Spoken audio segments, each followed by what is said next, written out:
Welcome back mga parechong. Another Super Fishing episode na naman tayo. Sa mga bago po sa channel ko, please mag-subscribe kayo para lagi kayong updated sa lahat ng mga ina-upload kong videos.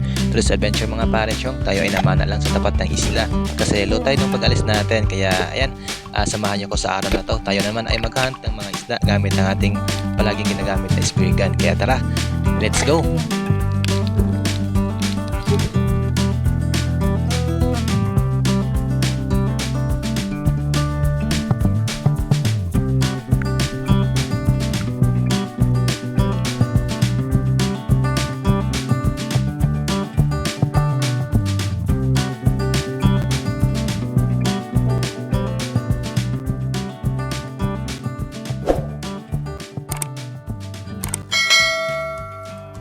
Shoutout nga pala guys kay Sibadong Vlog, kay Leaks TV Official, kay Honey Hall Hunters Fishing, kay Sir Happy, kay Sir Joseph Agdonan Spear Fishing, Mel Spear Fishing TV, kay June TV Vlog, kay Vinovix Vlog, kay Linon's Fishing Adventures, kay Sagay Adventure, kay June Fishing TV, kay Father and Son Fishing TV, Kuya Nor TV, at kay Ka Fishing. All set na po mga parechong at nung pagkarating natin dito sa hanggang baywang ng lalim ay eto, sinuot na natin yung mga fins na ginagamit natin palagi. Isang maulan na araw po sa ating lahat. Ayan, welcome back po muli sa ating panibagong episode. Ayan, so eto, panibagong spear fishing episode na naman tayo ngayon. So dito lang muna tayo mamamana sa tapat ng isla namin kasi low tide. So ayan yung isla namin sa likuran ko. So ayan, naka-gear up na po tayo. Ready na po tayo para mag-dive sa araw na to. Again, shoutout nga pala sa nagbigay sa atin ng fins, si Sir Isbaler. Ayan, shoutout po sir. Salamat po sa fins na binigay nyo. Napakalaking tulong po nito sa ating diving mask naman. Ayan, shoutout kay Bro Craig ako sir, sa may-ari nito. So siya pong may-ari nito. Shoutout bro. Tara guys, mag-dive na tayo. Let's go!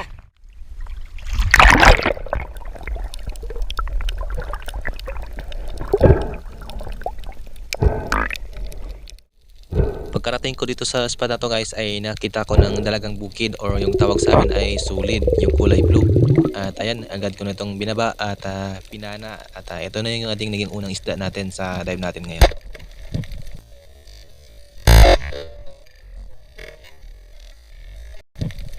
Pagkatapos kung matamaan yung isda guys ay ayun, nag-stack yung shafting natin doon sa mga corals at buti na lang ay mahaba pa yung hininga natin or hangin natin, kaya ito agad ko itong binaba at buti na lang nahila kagad natin. At kung napansin nyo guys, yung isda ay medyo may diferensya doon sa kanyang buntot at ito po ay naputol. Siguro ito ay kinain ng malaking isda at nakawala at ayun, nabuhay siya. At ito yung binigay sa atin sa unang dive natin ngayon.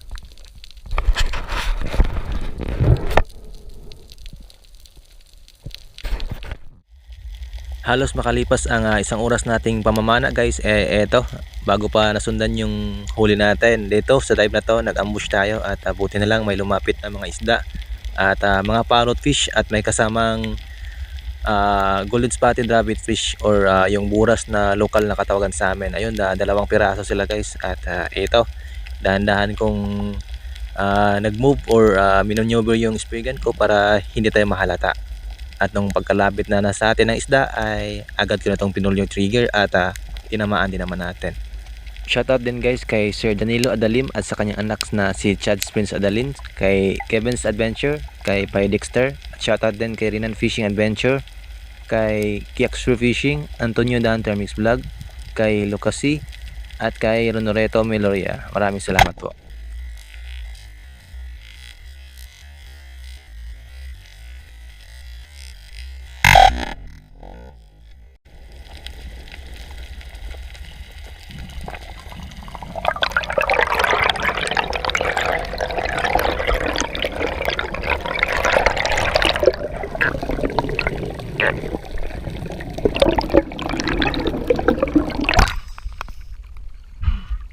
After kong masecure ang huli natin guys ay nag-dive pa ako dito sa area na to. Kaya lang nung pagkahuli natin sa golden spotted rabbit fish ay nabulabog yung mga isda na maaligid-aligid dito sa area na to. Kaya nag-move kaagad tayo ng ibang area at nakahuli naman tayo sa ibang spot na napuntahan natin.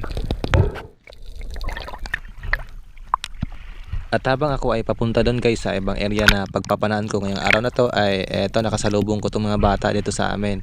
Nanguha sila ng mga sea grapes or yung lato, yung local na katawagan sa amin. At meron siyang kasama at yung kasama niya yung naninisid at siya naman yung taga dala ng mga nakuha nilang sea grapes. Na, maulog ni.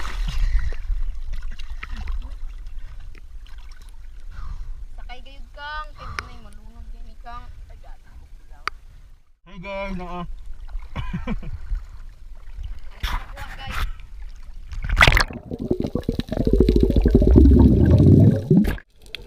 Itong spot na to guys, malapit lang to doon sa pantalan namin, doon sa may lumang pier ng barko. At dito sa area na to ay minsan ako nakita dito ng mga samaran or kitong. Kaya lang ngayong araw na to ay ito, dalagang bukid yung nakita natin. Kaya ito, agad ko itong binanatan at pinana. At ito na yung ating naging pangatlong isda natin sa dive natin ngayon.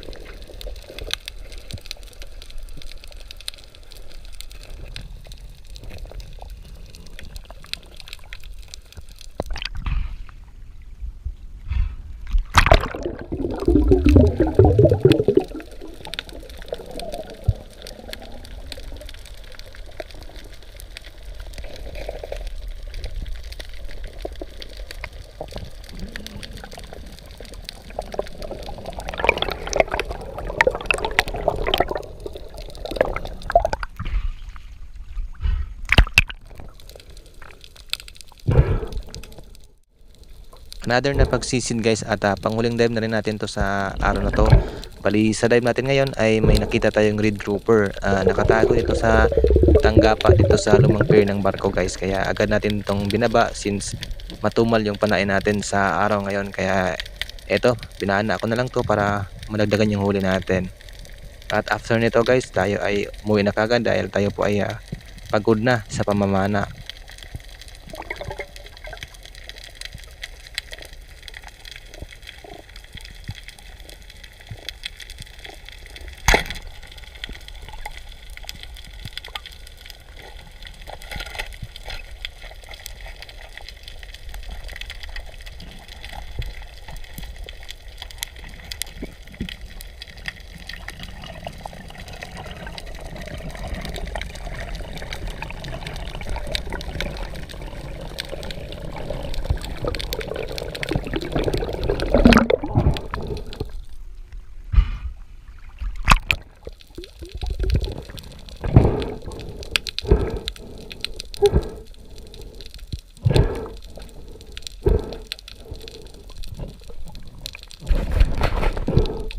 A few moments later.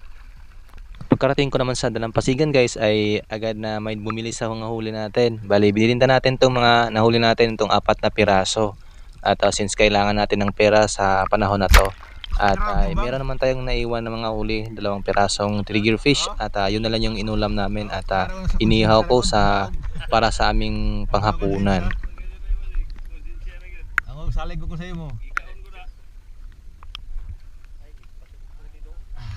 Wala ka doon lagi?